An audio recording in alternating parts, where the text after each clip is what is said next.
रहे हैं और अब हमारे साथ मोतीलाल ओसवाल फाइनेंशियल सर्विसेज के चेयरमैन और को फाउंडर रामदेव अग्रवाल जुड़े हैं। Ramdev ji, good afternoon. रामदेव जी, 2 दिन में कैसे दुनिया बदल गई। परसों एक भी हाथ नहीं खड़ा हुआ था जब आपने सवाल पूछा था कि कोई मार्केट में बाइंग करेगा क्या या मार्केट में रैली आएगी क्या, और देखिए 2 दिन में निफ्टी में 1000 पॉइंट से ज्यादा की रैली आ गई। ये बाजार इसी कारण के मार्केट अनप्रेडिक्टेबल, और वहां सब महारथ भी बैठे थे। आप भी थे वहां पे, है ना? हाँ और यू नो, आई मीन किसी का हाथ हिला तक नहीं। हाँ, ऐसा नहीं कोई हेजिटेशन हो। हाँ हाँ 100% people were thinking that on Monday when the FIs come it will just slump and slump. I mean actual में क्या है कि वो कई बार बहुत छोटी छोटी चीजें जो है बट माथा खराब कर देते हैं बहुत। So even I was depressed with the moment market moves down, मतलब बाजार जहां से नीचे गया, तो ऐसे भी स्टॉक मार्केट के लोगों का हालत जो है ना, काफी ओपिनियन बदल जाता है। सो यदि आप कल का इंटरव्यूज देखें तो कल काफी पॉजिटिव था इंटरव्यूज, एंड तो कल थोड़ा मूड ठीक था। और उसी कारण देखिए ठीक उल्टा हुआ मार्केट का।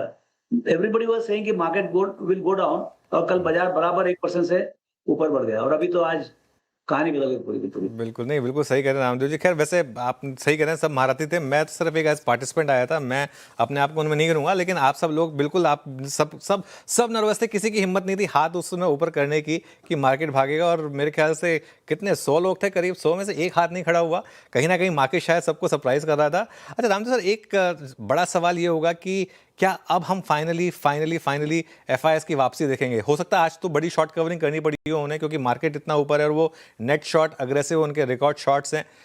तो क्या एक एक्सपेक्ट करें कि आज बड़ी शॉर्ट कवरिंग और मार्केट और वापस फिर कैश मार्केट में भी बाइंग शुरू हो। ये वो लोग क्या करेंगे अपने नहीं मालूम, अपने अपने ये देखना अपने क्या करने का है। बिल्कुल। This is rise of India Anuj, ये छोटा इवेंट नहीं है।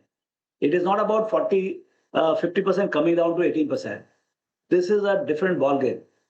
मतलब आपने you stood up to the what about the challenge in the global geoeconomics, and you stood up and you, आपने पूरे जो मतलब जो ये होता है ना कि एक जो मतलब स्टैंडिंग होती है, वहां खड़े रहे पूरे छाती तान के, और आपने पूरा का पूरा रुपये डेप्रिसिएशन लिया 87 to 92, ₹5 निकला, कोई मजाक बात थोड़ी है। सो मेरे लगता है पूरा ₹5 अपने वापस आना चाहिए। पहले तो सबसे पहली हाँ बात तो मेरे को 87 मेरे को वापस करो। 1 अगस्त को जो 87 का भाव था वो मेरे को वापस करो पहला। हाँ अच्छा, जब वो ₹5 वापस आएगा, क्योंकि देखो फॉरेक्स तो पूरा $710 बिलियन है, तो फॉरेक्स इज फैंटास्टिक, तो उसमें कुछ ऐसा कोई कंजेंट है ही नहीं। जो आपका एक्सपोर्ट में थोड़ा बहुत स्लो डाउन हुआ था वो अभी डबल स्पीड से आएगा ऊपर। सो मेरे को लगता है आउटलुक रूपी का आउटलुक जो है ना सबसे बड़ा पॉजिटिव होगा, और उसके चलते जो मतलब एफआईएस का जो बिहेवियर होगा, या एक्चुअली मेरे को लगता है पूरा स्टैंडिंग ही बदल जाएगा इंडिया का। मतलब नाउ सिर्फ देखिए कौन कौन खड़ा हो पाया ट्रम्प के, मतलब जो भी जो निगोशिएशंस थे उसके सामने कौन कौन खड़ा हुआ। China, India and Russia, China and India only, बस 2 ही लोग खड़े हुए। तो लेकिन हम तो अलग ढंग से खड़ा हुए, हम लोग मेरिट बेस्ड खड़ा हुए। तो ये तो जो वार्मथ ऑफ रिलेशनशिप है और हाँ जो ट्रेड डील हो रहा है वो मेरिट्स के ऊपर हो रहा है।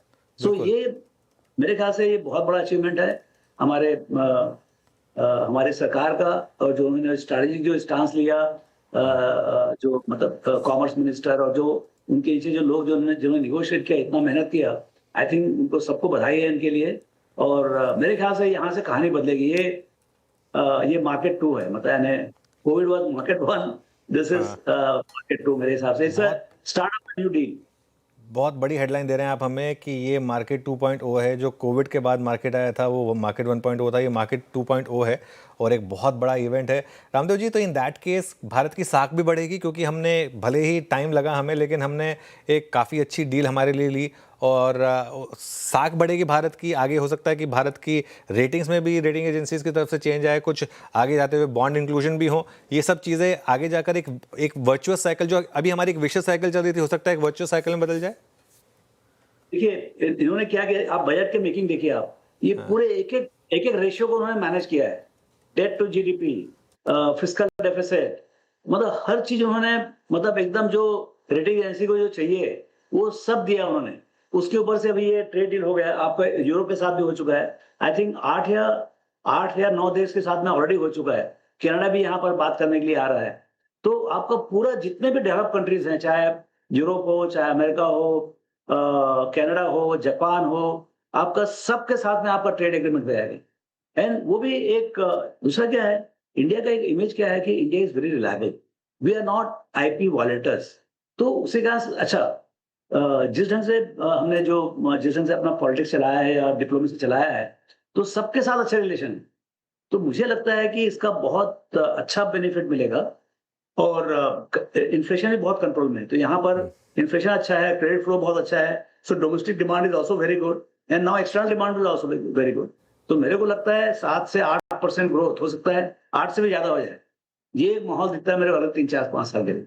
नहीं, ये पॉइंट बिल्कुल सही कहा। अच्छा, मैं आपकी बात से सहमत हूँ कि एफआईएस क्या करेंगे वो जाने, लेकिन हम अगर अपना अच्छा काम करें, ऐसा नहीं है कि पिछले 5 साल में हम बढ़े ही हैं जबकि एफआईएस की लगातार सेलिंग रही है। लेकिन उसमें एक फ़र्क था कि हमारी अर्निंग्स में काफ़ी शानदार ग्रोथ थी 2020 से 24 में, जो 2024-25 में सॉर्ट ऑफ मिसिंग रही है। अब यहाँ पर रामदेव सर, क्या अर्निंग्स ग्रोथ का भी कमबैक होगा? सेंटिमेंट तो इम्प्रूव हो गया, क्या अर्निंग्स ग्रोथ भी एक वापसी करेगा?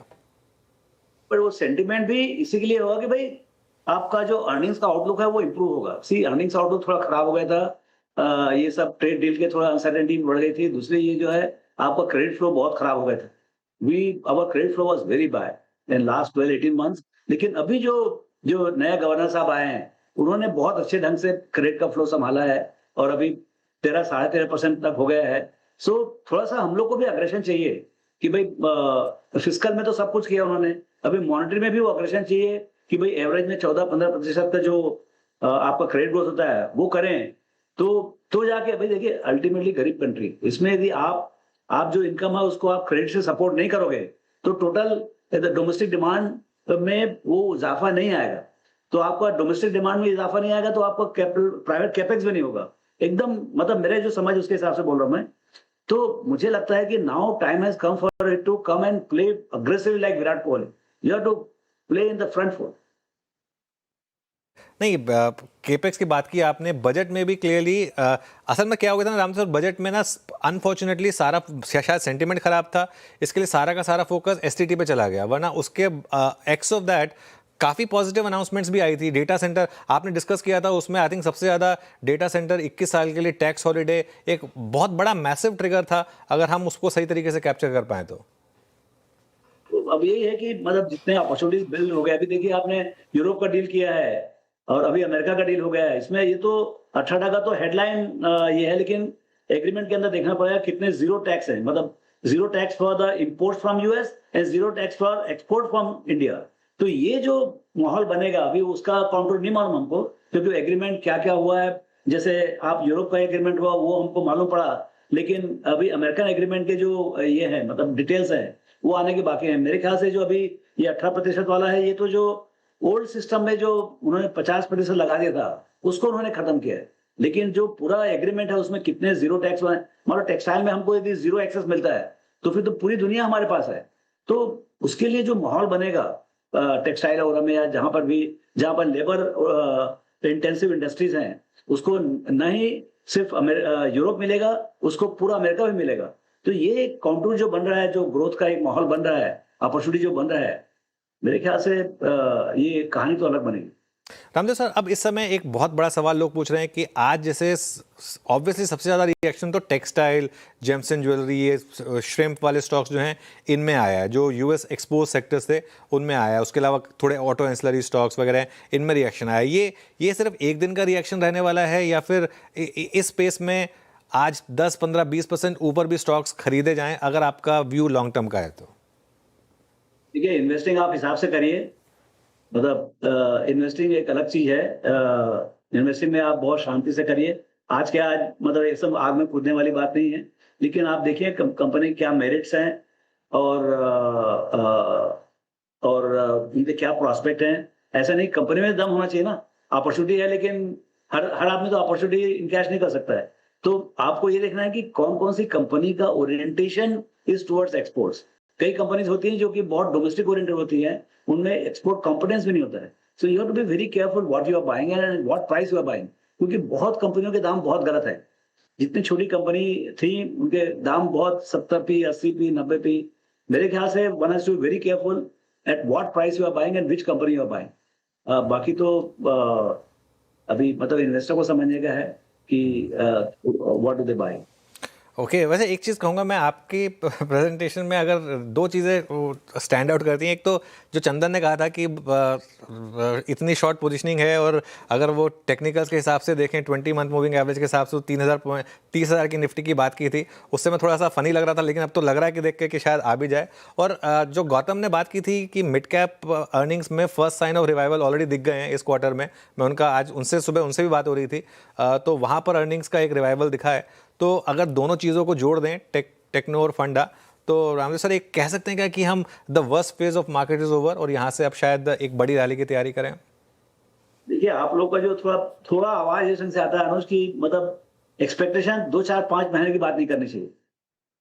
अभी अपने को 5-10 साल देखने के, मतलब अभी टिकट नहीं कटाया ना बाजार में, तो फिर then you don't belong to the market. मेरे को नहीं मालूम कि 3 महीने में क्या होगा, 6 महीने में क्या होगा।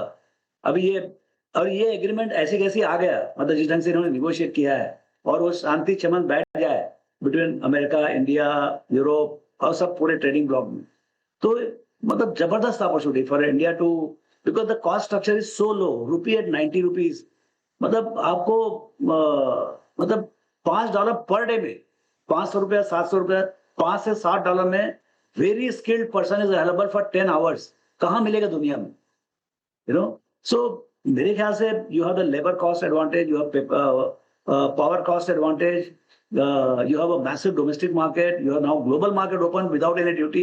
इससे तो अच्छा क्या मिल सकता है कि एंटरप्रेन्योर, लेकिन उसको इनकैश करने के लिए भी टाइम लगेगा। मतलब अब जैसे कई ऑटो कंपनीज हैं, अब उनको समझना पड़ेगा कि भाई मारुति और समझना पड़ेगा कि कितनी बड़ी फैक्ट्री लगाएं हम, ताकि हम एक्सपोर्ट कर सकें। लेकिन फैक्ट्री तो एक दिन में लगने वाली नहीं, फैक्ट्री लगने में 2-3 साल लगेगा। तो ये कहानी इंडिया की जो बनेगी, वो मतलब साल 6 महीने की नहीं बनेगी। इसमें क्या है कि मुझे लगता है कि बाजार विल रीरेट। जब आपका जब अर्निंग्स 2-3 साल डिले रहता है, तो पहले अभी how will market react? Earnings तो जब आएगा तब आएगा, लेकिन उसके पहले मैं भाव ही बढ़ा दूंगा, ऐसा होता है in anticipation of the earnings growth. तो ये मेरे ख्याल से कहानी बनेगी जैसे जैसे प्रोनाउंसमेंट्स आएंगे।